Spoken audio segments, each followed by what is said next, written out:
Arjun issue వలన ఇదంతా కూడా అయింది, అల్లు అర్జున్ ద్వారానే అయిందని అంటున్నారు. మరి టాలీవుడ్ అంతా కూడా ఇప్పుడు నష్టాల్లో పోవాల్సిందేనా ముందు? లేదు లేదు, అల్లు అర్జున్ గారిది ఏం కాదు అది.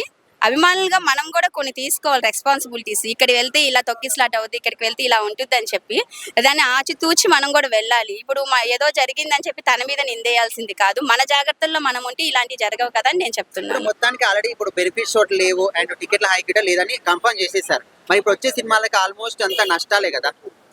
నష్టాలంటే Game అంటే changer గా- అదేం లేదండి. వీళ్ళు ఈ బెనిఫిట్ షోస్ వల్ల తీసుకోవాల్సిందంతా తీసుకున్నారు. వీళ్ళకంటూ కొన్ని రెమ్యునేషన్స్ అన్నీ ఉంటాయి కాబట్టి సో నష్టాలు ఏం లేదు.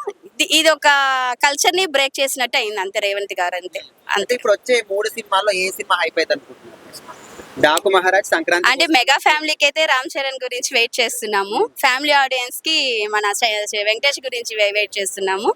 At the same time Balayya గారు మాస్ గా అందరు వెయిట్ చేస్తున్నారు. అది అందరికి వర్తిస్తుంది. బాలయ్య గారు అంటే జై బాలయ్య అని చెప్పొచ్చు. ఇంతవరకు చూసిన సాంగ్స్ కానీ టీజర్ అవన్నీ ఎట్లా అనిపించినాయి గేమ్ చేంజర్ నుంచి?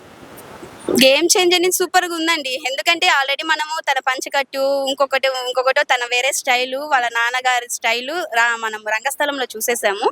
సో ఇందులో కూడా ఇంకొంచెం మనము ఎక్స్పెక్ట్ చేయొచ్చు అని నేను సో అనుకుంటున్నాను. ఇప్పుడు మీరు మెగా ఫ్యామిలీకి అభిమాని అంటున్నారు కదా. ఖచ్చితంగా. సో ఈ గేమ్ చేంజర్ సినిమాలో పాలిటిక్స్ కూడా ఇంక్లూడ్ చేశారు. సో మరి పవన్ కళ్యాణ్ గురించి ఏమైనా చూపించే అవకాశం ఉందంటారా? చూపించవచ్చు, ఆబ్వియస్లీ చూపించకపోవచ్చండి.